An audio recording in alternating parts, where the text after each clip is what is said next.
And it was my father was a physician. He was at work a lot. My mom was there and tried to talk to me, but I think at that point I did need like my dad to talk to me more.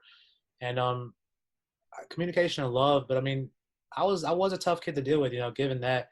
Nowadays, there's a lot more out there for parents, like programs and big sister, big brother type of things, and really places that they can take someone to after school and sit there and talk with them, and more counseling, more research on counseling and stuff like that as well. Um, as far as my case, I think back then it just had to go the way it had to go. But maybe if they pulled me in, like just spend a little more time and just started talking more. Like, and I know they tried. I know I'm not that they tried so many things, like to try to help me out and get me on the path they wanted. But that wasn't the path for me. I had a different path, and that was the kind of the path that I went on. And if I were to have broken all my bones and died, like I mean that would have been unfortunate for everybody involved. But I mean, I just can't ever believe that path was ever even a possibility for me. Because I mean, if it was, I don't think I'd be here. I think that might have happened. I was in a lot of crazy situations, from a young age, all the way up till 6 years ago. So What was that dream job that you wanted, like during this time? I wanted to be a tennis pro. I wanted to play professional tennis. That was my one thing. When I was a really, really little kid, my mom told me I wanted to be an astronaut. Didn't really remember that those days too much, but ever since I could remember playing tennis, for even when I was in that last boot camp, I was like, I had dreams like I want to get out and start practicing again and go play tennis. But then college started and this and that. And even myself, when I had the chance to go play tennis, I was like, I think I'd rather go to this party over here and smoke a little bit of this and drink a little bit of that.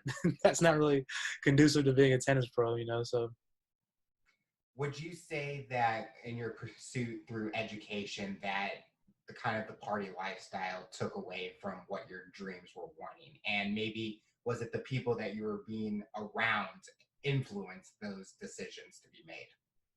I mean, surely, like I remember I've never given up on a tournament. I've never ever on a tennis tournament. And I remember somewhere around 17, 18, I was playing in a tournament. It was the first time it ever happened. I remember I smoked a lot of weed and had a party the day before that.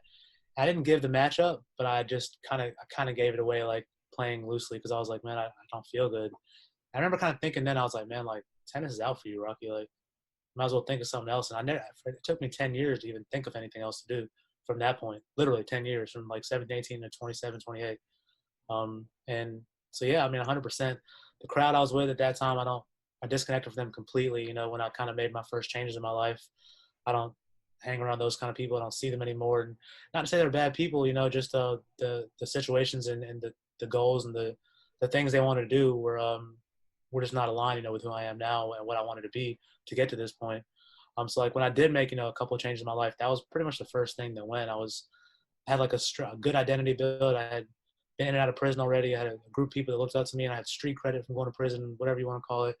I had a girlfriend, all set in the same hometown, had a nice place, and I just left all of it, disconnected from every bit of it. And that was 7 years ago or so, 7 or 8 maybe years ago. And that's when I really started to for the first time, intentionally, consciously, and for myself, change my life.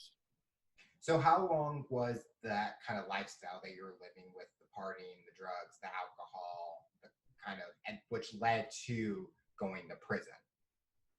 14 to 26, Wow. 13 to 14 to 26 ish. So had a nice little run, but Was it hard financially? I mean, living that lifestyle because that's all. I mean, unless you're dealing stuff. oh yeah, yeah. I was selling a lot of drugs. Not a lot of drugs. I was selling. My dad would give me a little bit of money here and there, and I would always take that, go buy more stuff, come back to a different town, sell it there for a double price. And I was a crazy little kid. I did all kind of stuff for money to get money, selling anything. I used to buy Jordans and hats and perfume and stuff from New York, go to spring break, sell them there. We used to. Yeah, so yeah, we were. Like I said, I was just basically just doing anything, to get money, and I would get a little bit, money here and there from my dad, and then I would take that and go buy different legal and illegal substances and go resell them. Like spring break, we'd get all kind of different things and go up and sell them and come back to the city and kind of just do our best to just make money. And a lot of it was illegal: X pills, drugs, coke, this and that, this and that. We'd even like sprinkle coke on fake estrogen pills from Walmart and sell that to spring breakers.